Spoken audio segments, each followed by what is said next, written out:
తెలుగువారి సంస్కృతి సంప్రదాయాలకు ప్రతీక సంక్రాంతి పండగ. సరిగ్గా ఈ సమయంలోనే పండిన పంట రైతు చేతికొస్తుంది. దాంతో రైతుల ముఖంలో సిరులొలుకుతుంది. తెలుగువారి సంప్రదాయాలను నిత్యం గౌరవించే నాయకుడు జనసేన పార్టీ అధ్యక్షుడు పవన్ కళ్యాణ్. జనవరి 13వ తేదీ భోగి. ఆ రోజు నుంచి పండగ సంబరాలు ప్రారంభమవుతాయి. ఈ నేపథ్యంలో గుంటూరు జిల్లా తెనాలి సమీపంలోని పెదరావూరి గ్రామంలోని వ్యవసాయ క్షేత్రంలో జరిగే సంక్రాంతి సంబరాల్లో పవన్ కళ్యాణ్ పాల్గొననున్నారు. తొలుత భోగి మంటల వేడుకలో పవన్ కళ్యాణ్ పాల్గొంటారు. ఆ తర్వాత రైతులతో ప్రత్యేకంగా ఏర్పాటు చేసిన ఇష్టాగోష్ఠి కార్యక్రమంలో పవన్ పాల్గొంటారు. డెల్టాలోని వివిధ ప్రాంతాలకు చెందిన రైతులు ఈ కార్యక్రమంలో పాల్గొననున్నారు. అనంతరం స్థానిక ప్రజలతో పవన్ కళ్యాణ్ సమావేశమవుతారు.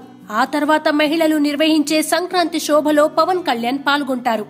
ఈ సంబరాల సందర్భంగా జనసేన పార్టీ సాంస్కృతిక విభాగాన్ని పవన్ కళ్యాణ్ ప్రారంభించనున్నారు. అలాగే జనసేన పార్టీలోని కళాకారులు రూపొందించిన ఆడియో, వీడియోలను పవన్ ఈ సందర్భంగా ఆవిష్కరిస్తారు. పెదరావూరులో జరగనున్న ఈ సంబరాలను జనసేన పార్టీ ముఖ్య నేతలు దగ్గర ఉండి పర్యవేక్షిస్తున్నారు. ఈ సంక్రాంతి సంబరాల్లో జనసేన నాయకులు నాదెండ్ల మనోహర్, పి బాలరాజు, ఆర్ కిషోర్ బాబు, తోట చంద్రశేఖర్, ముత్తంశెట్టి కృష్ణారావు తదితరులు పాల్గొంటారు. అలాగే గుంటూరు, కృష్ణా జిల్లాలకు చెందిన జనసేన పార్టీ నేతలు, కార్యకర్తలు ఈ సంబరాలకు భారీగా తరలిరానున్నారు.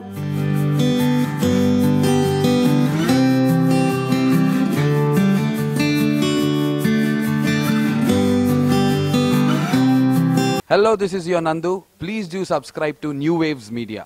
ఇలాంటి మరిన్ని మంచి వీడియోలు కావాలని కోరుకుంటున్నారా? అయితే పక్కనే ఉన్న గంట సింబల్ను క్లిక్ చేయండి. అలాగే సబ్స్క్రైబ్ చేయండి.